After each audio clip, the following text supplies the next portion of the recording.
What the hell? Bren, what's going on? I don't know. We just went down to the hot springs that Cassia showed me, and all of a sudden, I started to... Wait, Bren. Look up at me? Holy fuck! Bren, you have horns and a tail, a different tail, and wings. You're a dragon. Bren, you're a dragon, what the fuck? What? That's impossible. I was born in Aquinas, under the sea, and I've only ever been a merfolk. I know now that my father was a dragon, but it's been 23 years, and I've never once shown a hint of our dad's side until now. None of these gray scales, or this tail, or these horns were here yesterday. I'm just really confused, and these past few months have been a lot to take in. Abel, please help. Bren, when a dragon has a child with anyone other than a dragon, the child nearly always shows signs of dragon blood by the age of 6. That's why I never considered you to be my brother until the day in the dungeon. Even now, I find it strange that someone sharing my father's blood was still just a merman. But this explains a lot. Explains what? I still don't understand, Abel. The springs. Bren, that spring is warmed by the fires of the first dragon, my ancestor, our ancestor, Cindeverus Dirian. And stories have told that it holds special power and healing for people of dragon blood. And you are of dragon blood whether you looked it or not. You are the youngest and last child of William Dirian, a king of dragons. So, that spring must have unlocked something in you that was supposed to be there all along. Nothing like this has ever happened before because anyone born of a dragon has been some form of dragon. Except you, brother. Well, up until now, that is. What could have happened to you that would have caused such a change? To stop you from ever being something your blood says you are?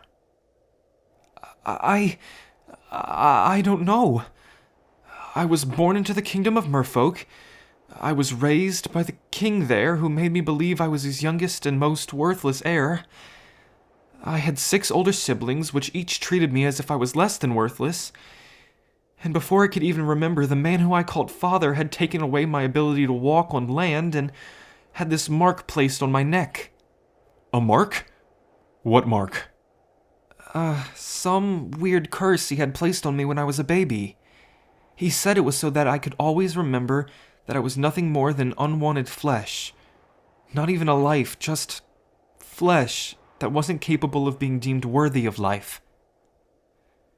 A curse my mother left him, so, in turn, he cursed me. What did this mark look like, Bren? Oh, well, I only ever saw it in a reflection, but it was a deep dark blue color, and it kinda looked like an anchor, but not really. I just called it that because it's what kept me tied down to the sea. The only way I got rid of it was with their help. This human went up on a mountain just to get me the flower that was capable of removing such a mark. Wait. A strange mark inlaid into your skin, causing a curse that can only be removed by a special flower? Damn it. I knew King Lucius was low, but he's stooping to a level most half-bloods would never even go to. He's dabbling in divine invocations and glyph magic. A coward using the powers of a divine that have forsaken us for centuries. But that explains why you didn't transform into a dragon when you were born. Bren, that mark wasn't just to keep you bound to the sea. I think Lucius knew you weren't his son. And so he did everything in his power to stop one of his heirs from showing that they were the son of a mermaid and a dragon.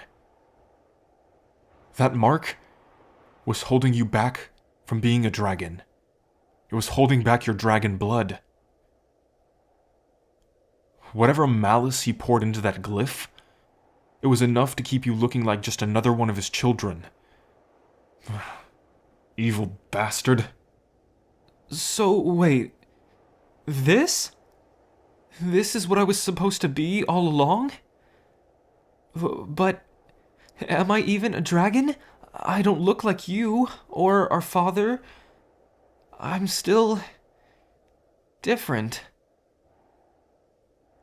Different, yes, but less never.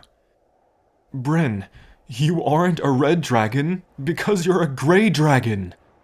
It's one of those things that just happens to half-bloods like us. You're rare, Bren. You're special.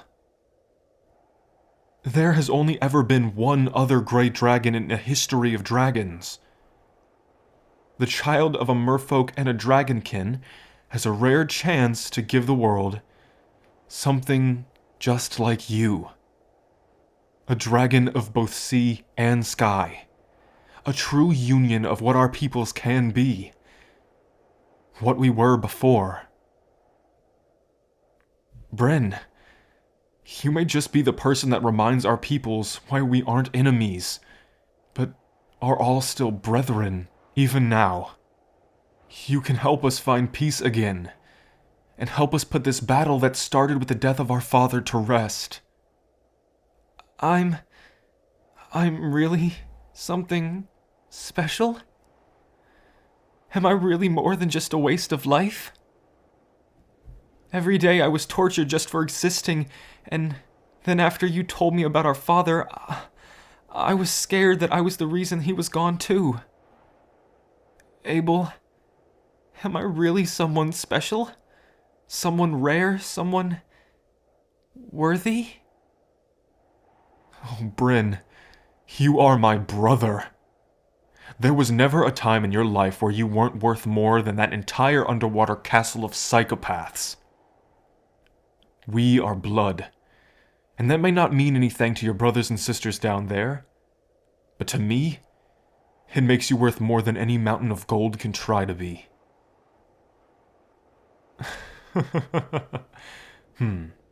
And you, little human, I'm sure I have you to thank for breaking that curse over him.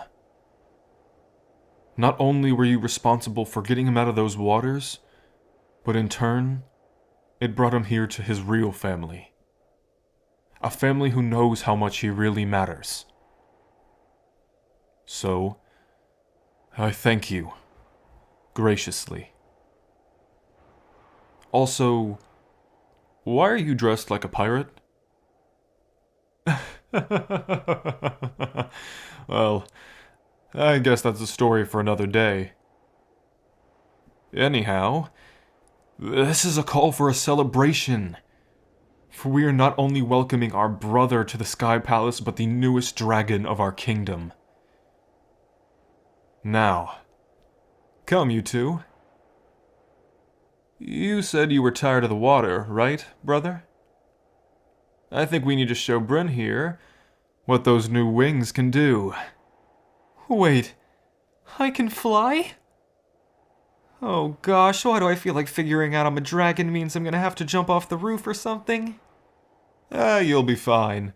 I'm just toughening you up. It's what big brothers do, after all.